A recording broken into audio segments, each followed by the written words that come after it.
Bonjour à tous, je suis super content d'être là parmi vous, même si c'est encore une fois pour vous parler de GraphQL. Ne vous inquiétez pas, on a plein de choses à dire.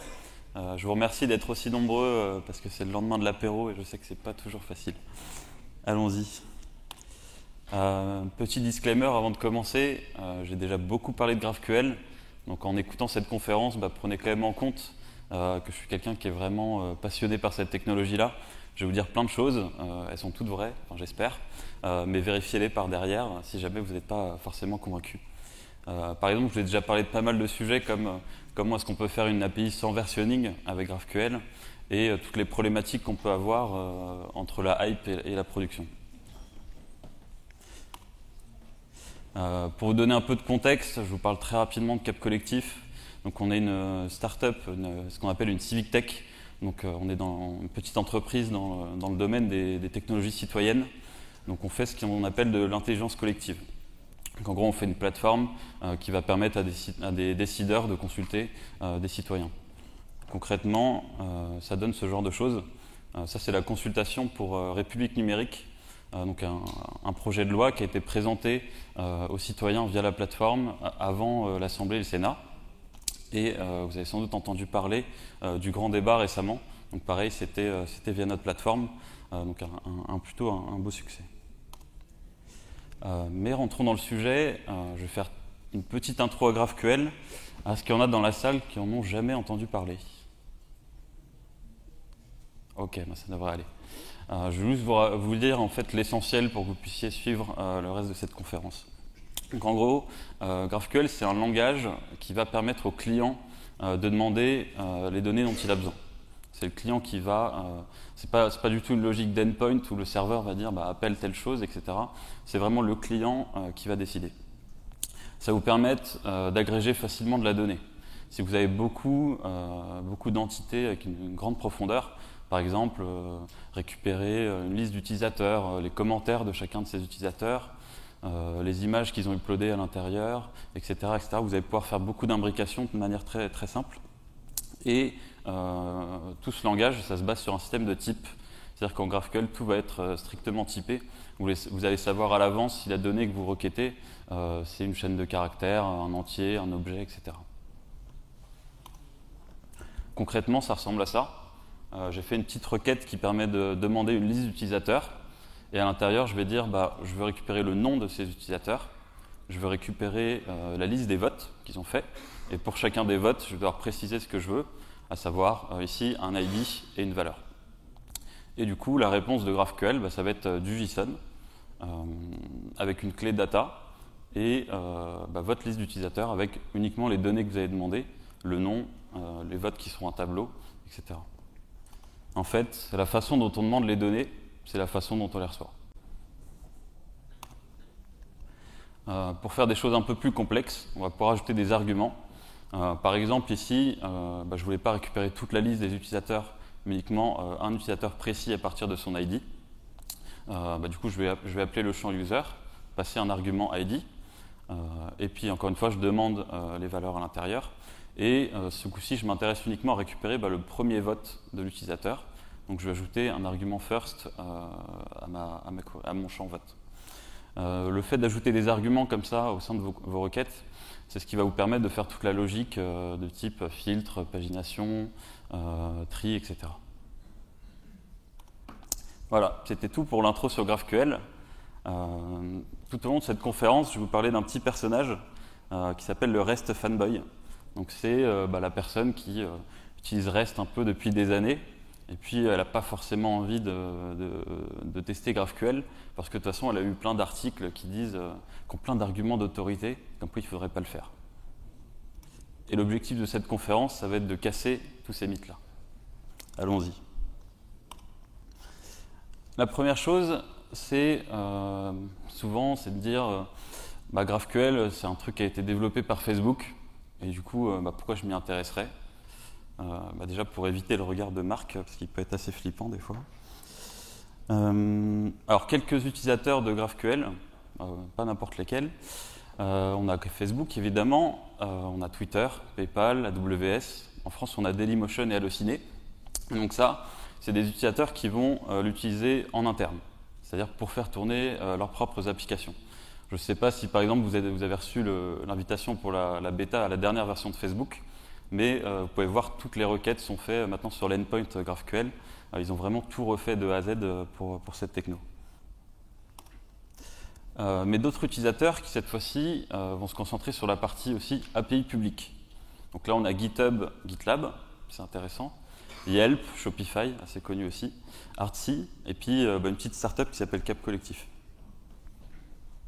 Nous par exemple, on a mis en place une API publique sur le grand débat qui permettait de récupérer l'intégralité des contributions qui ont été déposées par la plateforme. Donc ça permettait à n'importe quel développeur d'accéder à toutes les données en temps réel et puis de pouvoir faire les analyses qu'il voulait dessus. Alors, ce qui prouve que GraphQL est devenu un peu plus indépendant, c'est la création de cette entité, GraphQL Foundation, donc qui est du coup une association, une Linux Foundation, dont le but c'est de continuer, de poursuivre le développement de GraphQL sans que ça soit encore lié à Facebook.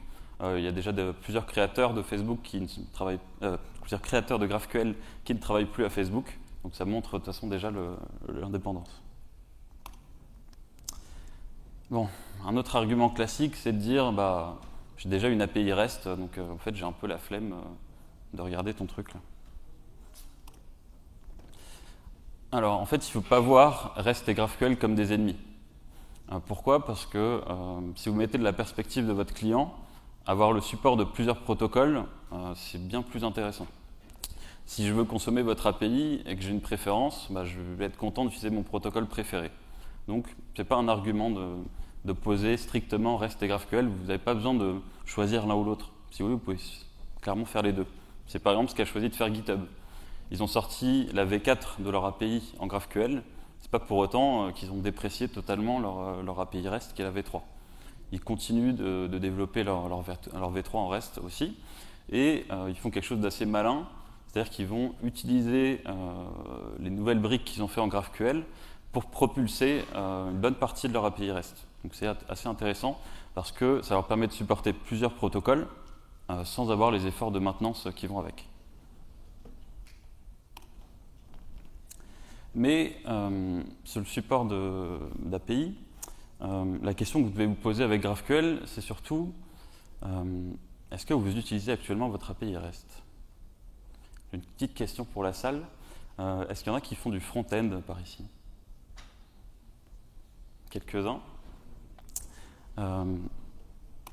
Parce que moi, ce que je vous propose, c'est de vous mettre pendant quelques instants dans la peau d'un développeur front-end. Vous savez, c'est ces développeurs qui, quand ils codent quelque chose, ils ont un rendu à l'écran. Du coup, ils sont tout contents. Et pourquoi je vous pose pourquoi je vous propose ça ? C'est parce que l'état de l'art un peu dans le front-end aujourd'hui, si on veut avoir la meilleure expérience utilisateur, c'est d'avoir une interface qui est en temps réel. C'est d'avoir une interface qui supporte le offline. Si quelqu'un est dans le métro, sous un tunnel, etc., avoir la page qui ne plante pas directement, ça c'est quand même pas mal. C'est le fait d'avoir une architecture qui soit local first. C'est-à-dire que on va profiter des données qu'on a déjà pour les afficher et seulement ensuite on va aller chercher sur le serveur plus de choses. Et puis c'est d'avoir une interface qui soit ultra réactive, avoir le moins de chargement possible et du coup à chaque action essayer d'avoir une UI qui sera optimiste, qui va considérer que notre appel d'API va bien fonctionner et qui du coup va mettre à jour l'interface directement. Et en fait, ce genre de choses, GraphQL, ça va pas mal aider vos développeurs front-end en fait. Je vais vous donner un petit exemple. Le cache côté client. Typiquement, une réponse GraphQL, ça pourrait être ça. Je demande ma liste d'utilisateurs, les ID, les votes et l'ID de chaque vote. Quand on développe une API assez classiquement, on a un système de clés primaires. Souvent, on utilise des entiers auto-incrémentés. Du coup, on peut se retrouver dans ce cas-là. Je vais avoir un utilisateur qui a l'ID 1 et un vote qui a l'ID 1. Mais vous, votre client, ce qu'il aimerait bien, c'est avoir une clé de cache qui soit unique parmi tous vos objets. Et ainsi, il peut juste utiliser cette clé de cache, cette ID, pour stocker votre objet en tant que clé de cache. Et en plus, il aimerait bien que l'ID que vous lui envoyez, ça soit un identifiant qui lui permette de refetch cet objet, c'est-à-dire de rappeler le serveur en demandant cet objet à jour, etc. GraphQL, c'est ce qui m'a fait découvrir ce pattern, propose quelque chose d'assez intéressant. Il vous propose que vos ID soient des ID globaux et uniques à travers tous vos objets. Pour faire ça, on va faire l'implémentation la plus simple possible. On va préfixer notre clé primaire par le type de notre objet. Donc ici, je veux définir l'ID d'un utilisateur. Je vais préfixer ça par user. Et histoire de rendre ça un peu opaque, c'est-à-dire que votre client ne commence pas à se servir de la logique, de faire des str pose, ce genre de choses. Enfin non, ça serait plutôt du JavaScript. Mais du coup, on va faire un base 64, comme ça le client, il aura juste une string un peu obscure et puis il ne comprendra pas trop ce que c'est. Et en fait, d'avoir ce système, ça vous permet d'avoir des ID uniques parmi tous les objets de votre graphe et de faire ce genre de choses. Ça, par exemple, c'est le client relay pour GraphQL. Et en fait, automatiquement, dès qu'il reçoit une réponse de l'API, il va prendre tous les objets, se baser sur leur ID et stocker tout ça dans un grand JSON. C'est le store. Du coup, tous les objets sont en fait normalisés automatiquement juste à partir de l'ID. Et si vous avez entre plusieurs réponses, vous avez des valeurs qui changent. Par exemple, si vous faites des opérations d'écriture sur votre serveur, etc., eh bien, les modifications vont être fusionnées automatiquement dans ce store-là. Et du coup, automatiquement, le client GraphQL Frontend va mettre à jour l'interface. Donc en fait, un développeur front-end qui utilise du GraphQL, en fait, aucun code à faire pour avoir une interface temps réel. Plutôt pratique. Je ne vais pas vous embêter plus longtemps avec le front-end, je vous fais juste un petit résumé. Pour un dev front, GraphQL, c'est le moyen de vraiment demander ce qu'il veut. Donc il n'a pas besoin d'écrire tout le code pour demander de la donnée. Donc ça réduit énormément le code pour eux. Ça facilite la communication avec les développeurs back. Pourquoi? Parce qu'en fait, il y a juste besoin de se mettre d'accord sur ce gros schéma GraphQL dans lequel on exprime toutes les possibilités. Du coup, on a très simplement une UI optimiste et de la donnée en cache. Et enfin, comme le schéma est strictement typé, eh bien, eux, développeurs front-end, peuvent avoir du code 100% typé avec Flow ou TypeScript uniquement grâce à ce schéma. Bon, retournons un peu sur la partie back. Un autre argument que je comprends très bien, c'est en fait, j'ai pas envie de réécrire tout mon code pour utiliser GraphQL. Vous avez raison. Mais en fait, la question c'est est-ce que Facebook a réécrit tout son code pour utiliser GraphQL? Bon, pour le coup, maintenant ça commence à être un peu plus vrai, parce qu'ils ont sorti une nouvelle version de leur site, mais ça fait 8 ans qu'ils ont inventé GraphQL. Donc ils n'ont pas réécrit ça comme ça du jour au lendemain. Et surtout, ils n'ont pas voulu tout réécrire pour GraphQL. Pourquoi? Parce que GraphQL, il faut le voir juste comme une toute petite couche. C'est vraiment une techno qui est vue comme ça, une toute petite couche qui va permettre la communication dans votre API, mais c'est tout. Et en fait, ça s'intègre très bien devant un monolithe. Si par exemple vous prévoyez de faire une refonte, ça peut être une très bonne approche de servir de cette petite couche GraphQL pour corriger un modèle qui n'a pas été très bien conçu, des noms pas très bien choisis. Vous pouvez vous servir de cette petite couche-là tout en utilisant tout votre code un peu legacy derrière. Et enfin, ça s'intègre assez bien devant une architecture microservice ou devant plusieurs API REST afin de fournir un point d'entrée unique pour vos clients. Deux petits schémas pour vous montrer ça. Ça, c'est le schéma pour montrer que GraphQL est une toute petite couche de votre application. La couche principale reste le code métier. Et ici, le schéma d'architecture pour une approche GraphQL Gateway, donc point d'entrée pour centraliser plusieurs microservices ou API REST. Alors, on va attaquer un peu le dur des sujets techniques. Qui ici a déjà entendu que GraphQL, ça cassait le cache?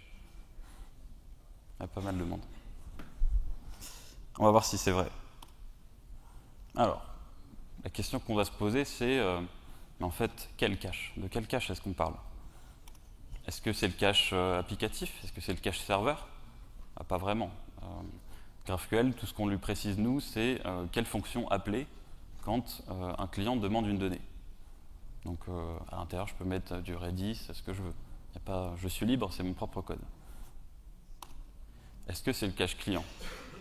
Je viens de vous montrer l'inverse, au contraire, GraphQL encourage plutôt des pratiques de cache client. mais en fait c'est le cache HTTP. On va regarder pourquoi.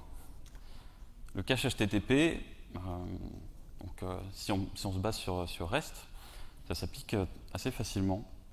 Le principe, c'était quoi? C'est de dire, j'ai des opérations d'écriture, de lecture. Ces opérations-là, elles vont utiliser le verbe HTTP GET. Du coup, c'est cacheable. Si mon backend fournit un petit header, par exemple max edge, qui va dire, écoute, cette réponse-là, je considère qu'on peut la mettre en cache pendant, par exemple, 60 secondes. Dans ce cas-là, votre reverse proxy va répondre à chaque fois qu'il y a cette requête pendant les 60 prochaines secondes, la même valeur à vos clients. Et puis du coup, pour les opérations d'écriture, on va utiliser un autre verbe, post. Et cette fois-ci, on va dire, tout ce qui est envoyé avec le verbe post, c'est forcément des opérations d'écriture. Et du coup, je ne peux pas le mettre en cache. GraphQL pose plusieurs problèmes par rapport à ça. Déjà, c'est toujours la même URL qui est appelée. Donc on ne peut pas trop se servir de l'URL pour différencier nos différents caches. Parce qu'à chaque fois, on appelle la même URL, mais ça va produire des résultats différents. En plus de ça, GraphQL utilise le verbe post. Donc normalement, c'est quand même fait pour les écritures. Et en GraphQL, la durée de votre cache, elle va dépendre des champs qui sont demandés par le client. En fait, si on voulait faire du cache HTTP avec GraphQL, il faudrait qu'on se retrouve un peu là-dedans. C'est-à-dire qu'il faudrait qu'on puisse utiliser le verbe post et que nos opérations de lecture, en GraphQL, c'est des opérations de query, celles-là, elles sont bien cachables. Par contre, mes mutations, mes opérations d'écriture, celles-là, je ne veux pas qu'elles soient mises en cache. En fait, la première chose à savoir, c'est que GraphQL, en fait, il n'y a rien qui vous dit d'utiliser post. En fait, dans la spec, il n'y a pas grand-chose. C'est-à-dire, GraphQL, c'est vraiment une syntaxe qui permet de demander des données. Du coup, post, c'est pas forcément le seul moyen d'appeler une API GraphQL, en fait. C'est juste le plus utilisé. Mais du coup, on se retrouve quand même avec deux problèmes. C'est comment est-ce que je vais faire en sorte de différencier mes opérations de lecture et d'écriture, donc mutation et queries, et comment est-ce que je vais mettre en cache les réponses aux requêtes post. Alors, premier problème, je trouve une petite méthode assez intéressante qui consiste à dire, en fait, mon client, à chaque fois qu'il va me faire des queries, il va ajouter un petit header en plus qui est XHTTP method override, en disant, en fait, là, c'est un get que je veux faire. Alors du coup, ça peut marcher, pourquoi pas. Mais en fait, je ne suis pas très fan de cette solution parce que c'est un header qui est souvent utilisé par les hackers pour exploiter des failles dans vos applications. Pas forcément terrible. En fait, j'ai une autre méthode qui peut être beaucoup plus simple. C'est d'utiliser simplement une regex. Dans le corps de vos requêtes, à chaque fois que vous faites une mutation, vous êtes obligé de passer le mot-clé mutation. Donc, ce qu'on peut faire dans mon reverse proxy, j'ai mis un exemple de code avec Varnish, c'est de dire si dans le body, dans le contenu de ma requête, il y a le mot mutation, alors envoie-la directement au serveur. Sinon, tu vas pouvoir faire un hash, puis on verra comment le mettre en cache. Mais là, on se retrouve face à un gros problème. C'est que dans la RFC, il y a écrit qu'on ne peut pas mettre les requêtes post en cache. Alors je vous ai mis le paragraphe si vous voulez le lire. Mais en fait là on est quand même face à un gros problème. Et puis je ne sais pas vous, mais moi je connais une solution. Quand tout le monde vous dit que c'est impossible, on peut dire que c'est une fake news. En fait, la RFC vous dit que c'est pas possible, mais quand on tape cache post request sur Google, déjà on tombe sur un article de Varnish dédié au sujet. Là, je me suis dit c'est quand même assez étrange. Et en fait, c'est pas si compliqué de mettre en cache des requêtes post. En fait, la solution, c'est plutôt que d'utiliser uniquement l'URL, vous allez faire aussi un hash du contenu complet de la requête qui est envoyée par l'utilisateur. Et du coup, une fois que votre logique, elle se base cette fois-ci sur le contenu de la requête de l'utilisateur, vous avez votre fonctionnement de cache qui est normal. Et du coup, à chaque fois qu'un client, quand différents clients vous envoient la même requête, eh ben, vous allez pouvoir renvoyer la même réponse qui a été mise en cache. Donc si on combine ça avec le fait que les mutations sont toujours envoyées au serveur avec la regex, ben, on se trouve avec une méthode qui fonctionne bien. Je vous ai mis l'intégralité du code. Voilà, c'est pas quelque chose d'énorme, une trentaine de lignes. Donc c'est tout à fait possible de mettre en cache des requêtes POST à une API GraphQL. Il y a les slides sur Internet après, donc vous n'êtes pas forcément obligé de prendre des photos. Donc voilà, c'est la méthode que j'ai appelée la fake news méthode. Elle est simple, elle est rapide, elle marche. Nous, c'est ce qu'on utilise en production depuis déjà 1 an. Voilà. Je vous conseille de l'utiliser, mais par contre, il y a un seul problème, c'est que du coup, les gens qui lisent la RFC, ils ne vont pas être contents. Par exemple, quand j'ai essayé de faire une PR pour dire qu'on pouvait mettre en cache des requêtes POST, on me l'a fermé en disant bah non, c'est écrit dans la RFC qu'on ne peut pas. Donc si jamais vous voulez vraiment écouter la RFC, vous y croyez, on va voir s'il reste une dernière solution. La dernière solution, ça serait du coup de ne pas utiliser le verbe post, du coup d'utiliser le verbe get. Parce que je vous ai dit tout à l'heure, on peut utiliser autre chose en GraphQL. Et du coup, si on fait ça, si du coup on passe dans l'URL la requête complète, le contenu de la requête à GraphQL, ça peut fonctionner. Mais là, on a quand même un autre problème, c'est que les navigateurs vont limiter la taille de l'URL que vous pouvez passer. Et du coup, une solution qui est proposée à ça, c'est de ne pas envoyer tout le contenu brut de votre requête, mais de faire un hash de celle-ci, du coup d'avoir une chaîne de caractères beaucoup plus courte, et d'envoyer ça de cette manière au serveur. Donc par exemple, get GraphQL, ma query égale tel hash, et ensuite je passe la liste de mes variables par la suite. Cette approche, elle a quand même un inconvénient, c'est que déjà, elle ne fonctionne pas pour une API publique, et que votre client va devoir avoir un peu d'outillage pour faire cette traduction. Ensuite, vous allez devoir communiquer la liste des hashes au serveur, et si jamais vous supportez plusieurs versions de vos clients en même temps, il va falloir que le serveur soit aussi au courant des anciens hashes, etc., qui étaient possibles de passer. C'est pour ça que nous, on n'a pas choisi cette option, mais en tout cas, elle est tout à fait viable. Dernier problème, c'est quel va être l'âge de mon cache. Combien de temps je vais pouvoir conserver ma réponse. Si on a une approche par endpoint, on peut décider par endpoint, c'est telle durée. Mais en GraphQL, c'est possible de demander ce genre de choses. Une liste de contributions, celle-là, je vais me dire, ça je peux le cacher pendant 60 secondes, ça va, c'est pas très grave. Par contre, le nombre de votes, c'est un peu plus important, on va dire un cache de maximum 30 secondes. Mais là, j'ai un champ qui renvoie la dernière contribution. Et celui-là, j'ai quand même envie qu'il soit toujours à jour, sinon mes utilisateurs vont être quand même assez gênés. Donc celui-là, je voudrais le cacher que pendant 5 secondes. Et ça, du coup, ça pose pas mal de problèmes. Parce qu'au total, ma requête, je vais pouvoir seulement la cacher pendant 5 secondes. Donc, il y a une proposition qui a été faite par Apollo pour utiliser une directive GraphQL pour représenter justement combien de temps votre cache, vous allez pouvoir le conserver. Donc ça ressemble beaucoup au header HTTP. Du coup, une annotation cache control avec un backsedge dessus. Voilà. Le seul inconvénient, c'est assez logique, mais la seule chose à retenir, c'est que ça sera toujours la valeur la plus petite qui sera du coup utilisée pour l'intégralité de la réponse. Voilà. Maintenant que je vous ai beaucoup parlé de cache HTTP, en fait, c'est intéressant de se poser la question, mais en fait, est-ce que ça vaut le coup de faire du cache HTTP? Parce que si par exemple on a une API qui est sur laquelle c'est obligatoire de s'authentifier, en fait, en théorie, vous ne pouvez pas faire de cache HTTP parce que dès que vous passez un header authorization, vous ne pouvez pas forcément mettre du cache. D'ailleurs, c'est écrit dans la RFC que s'il y a un header authorization, on ne peut pas faire de cache HTTP.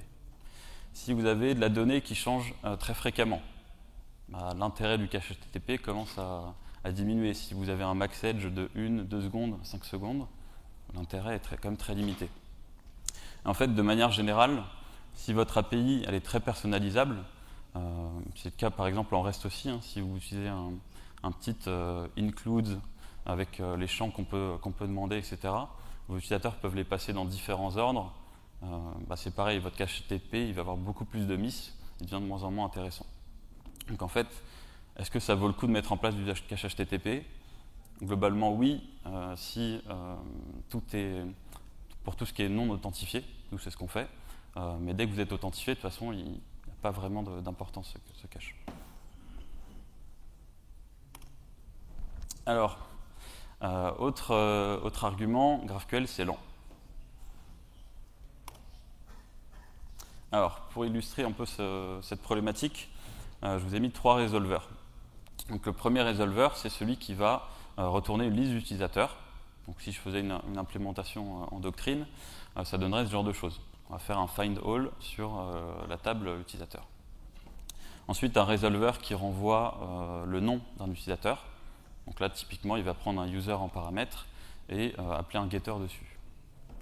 Et ensuite, si je veux retourner l'intégralité des votes pour un utilisateur, c'est pareil. Je vais prendre mon objet user, je vais appeler la table vote et je vais faire un find by user dessus pour retrouver les votes que de cet utilisateur-là.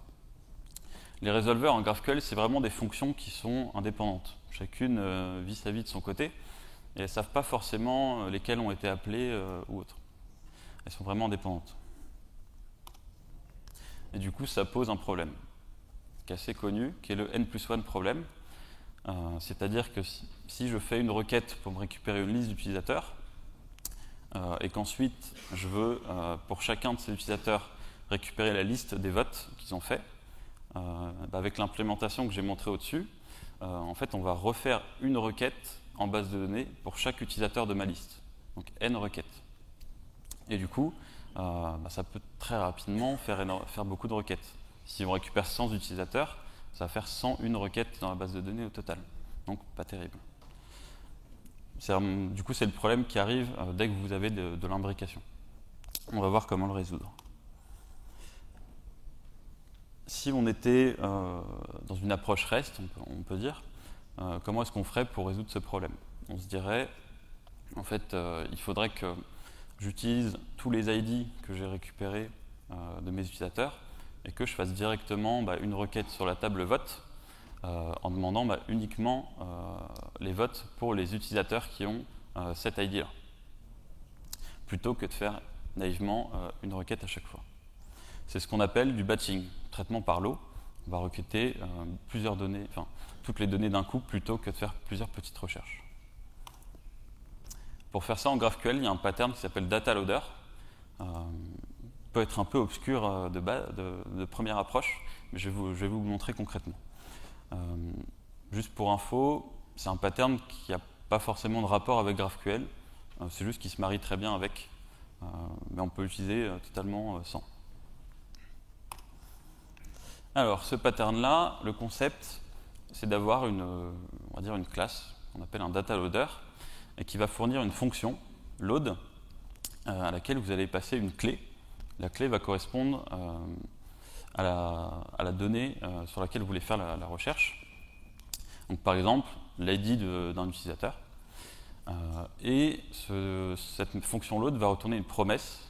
Et cette promesse va dire, écoute, quand j'aurai terminé le travail, tu auras le résultat à l'intérieur. Okay. Et du coup, vous allez utiliser ce data loader à l'intérieur de vos résolveurs. Plutôt que de retourner directement le résultat, vous allez juste appeler votre data loader, load, en passant la clé. Donc ici mon ID. Et ensuite, donc votre data loader, vous allez définir une deuxième fonction qui va s'appeler all. Et cette fonction-là va recevoir l'intégralité des clés qui ont été référencées dans tous les appels à load. Et cette fonction va retourner une promesse avec à l'intérieur l'intégralité des résultats pour chaque clé. Et du coup, ça va permettre ensuite de résoudre toutes les promesses des fonctions load. Et du coup, je vais recevoir mon tableau de clés, donc avec mes ID d'utilisateurs, 1, 2, 3. Je vais pouvoir appeler mon repository de vote en passant tous ces ID-là, du coup faire mon in. Ensuite, je vais juste trier mes résultats, si jamais vous ne l'avez pas fait en SQL, afin de réordonner tout ça dans un tableau de clés valeurs. Et vous créez votre promesse avec tous les résultats à l'intérieur. Et du coup, en faisant ça, ça donne à peu près ça dans l'exécution. Vos résolveurs appellent les fonctions load, ça peuple le data loader. Le data loader appelle la base de données, les résultats sont peuplés, sont retournés vers les résolveurs, et ensuite l'exécution continue. Est-ce que nos ingénieurs en base de données sont contents maintenant? Déjà beaucoup plus. On passe quand même de 101 requêtes à 2. Mais si jamais votre client a demandé plusieurs fois les mêmes données, c'est un peu dommage. On fait encore plusieurs requêtes. Si je demande 3 fois ma liste d'utilisateurs, ça fait encore 3 requêtes en base de données. Du coup, ce qui est assez intéressant, c'est que le pattern data loader, avec ce système de clés que vous passez au loader, vous allez pouvoir faire du cache avec. Donc, par défaut, il y a du cache de memorization. Donc, s'il remarque que la même clé a été passée plusieurs fois et qu'il a déjà le résultat en stock, il va renvoyer direct le résultat. Plutôt cool.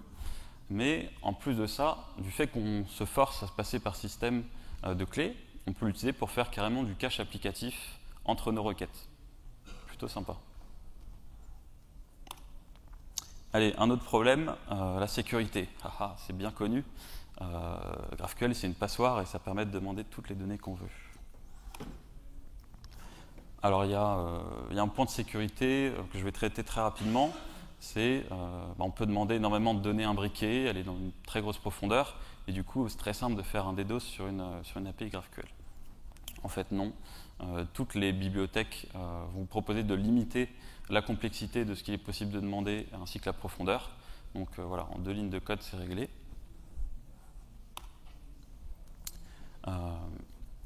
Alors, authentication et authorization, les 2 vrais sujets en fait. Alors l'authentification, c'est indépendant de GraphQL. Voilà. Il n'y a rien dans l'aspect dessus, c'est à vous de vous en occuper. Donc vous pouvez utiliser ce que vous voulez, cookies, JWT, etc. C'est en amont en fait. Le vrai sujet va être plutôt sur l'autorisation. Comment est-ce que je vais faire en sorte, par exemple, de faire en sorte que seul un auteur puisse voir un vote, si mes votes sont privés sur mon site. On va voir comment faire ça. Donc ici, je vais définir une fonction fetch. Donc je vais dire, c'est le seul moyen dans mon application de trouver un vote. C'est obligatoire de passer par cette fonction. Donc mes résolveurs vont devoir faire appel à cette fonction. Cette fonction va du coup prendre l'ID du vote qu'on recherche, et puis, s'il existe, elle retournera un vote. Donc une implémentation par défaut sans autorisation, ça donne ça. Je vais faire une requête dans mon repository, et puis si je trouve un vote, je le renvoie. Pour ajouter la partie autorisation, on va ajouter une petite fonction. J'ai décidé de l'appeler check_can_see, et du coup elle va renvoyer un booléen pour indiquer est-ce que oui ou non on peut voir mon vote. Si mon booléen est vrai, je renvoie mon vote, sinon je renvoie nul. Donc si je veux rajouter la logique qu'un vote peut seulement être vu par son créateur, en fait je vais avoir besoin de l'utilisateur qui est actuellement authentifié. Donc souvent dans les implémentations GraphQL, on appelle ça un viewer, la personne qui regarde. Et du coup, je vais demander, en plus dans la signature de fetch, de passer toujours obligatoirement le viewer. Du coup, je le passe à ma fonction check_can_see et je vérifie si l'ID de l'auteur de mon vote, c'est bien l'ID du viewer. Voilà. En fait, le workflow d'autorisation en GraphQL, il vous propose cette approche-là. En premier, vous lancez votre logique d'authentification. Avec ça, vous récupérez votre viewer. Donc, est-ce que c'est un utilisateur anonyme ou un vrai utilisateur? Et vous envoyez, vous mettez ce viewer dans le contexte GraphQL, qui du coup est partagé entre tous les résolveurs. Donc, tous vos résolveurs vont avoir accès à la personne actuellement connectée. Et vous forcez vos résolveurs à appeler cette fonction, par exemple fetch, pour récupérer la donnée. Comme ça, vous êtes sûr à 100% que ça passe par votre workflow d'autorisation. Autre petit sujet, le monitoring, on va aller très vite. Il paraît qu'on ne peut rien monitorer. Parce que par exemple, ça donne ça. Sur New Relic, première fois qu'on a mis du GraphQL en prod, on s'est rendu compte, oui, forcément, tout passe par le même endpoint. Bon, ça se résout en quelques minutes. En fait, vous pouvez passer un nom à vos requêtes. Vous pouvez forcer votre client à envoyer un nom. Et du coup, vous nommez les choses, comme par exemple, un peu à la même manière qu'on a des endpoints en REST. Et du coup, vous utilisez ce nom de requête en tant que nom de transaction New Relic. Et du coup, vous récupérez exactement le même workflow de monitoring que vous aviez avant. Et petit pro tips, il y a une petite règle OSLint qui permet de forcer vos clients à le faire. Je voulais remercier Marc-André Giroux et Dan Schaeffer, qui est un des créateurs de GraphQL, qui m'ont beaucoup inspiré pour ce talk et à résoudre beaucoup de problématiques qu'on avait. J'espère que j'ai répondu à pas mal de vos questions, que je vous ai donné envie d'essayer GraphQL. Et je vais prendre toutes vos questions. Merci.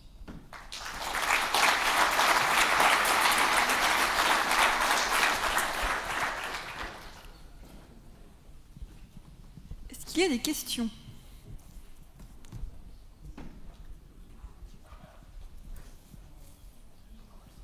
Bonjour, merci pour la présentation, super intéressant. En PHP, du coup, quand tu es sur, par exemple, du Symfony avec du Doctrine, quel lib tu pourrais conseiller pour pouvoir s'interconnecter GraphQL? Pour du Symfony, je recommande vraiment le bundle Overblog, overblog/GraphQL bundle, donc qui se base sur WebOnix GraphQL PHP, qui est l'implémentation officielle et recommandée en PHP. C'est très bonne qualité, donc je vous recommande fortement.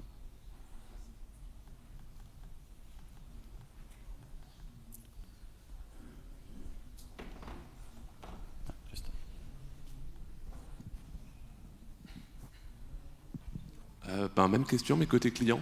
En fait, il y a Apollo, il y a truc. Apollo et Relay. Relay, lequel tu utilises? Et pour Symfony, il y a GraphQLite qui est super parce que je le développe. Très bonne pub. J'ai pas testé les autres implémentations, comme on a fait depuis très longtemps, il n'y avait pas grand chose à l'époque. Côté client, nous on utilise Relay moderne, donc depuis sa création, et je le recommande fortement par rapport à Apollo. Ça peut paraître un peu plus complexe, mais si par exemple vous suivez un peu en parallèle la ReactConf, il y a 2 talks qui parlent de Relay et toutes les possibilités qui va avec. L'exemple que je vous ai montré avec le store Relay, par exemple, montre les possibilités que ça propose pour le cache client de manière assez automatique. Donc si j'en ai une à vous recommander, c'est celle-là.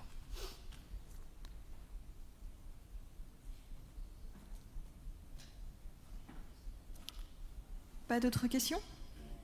Merci.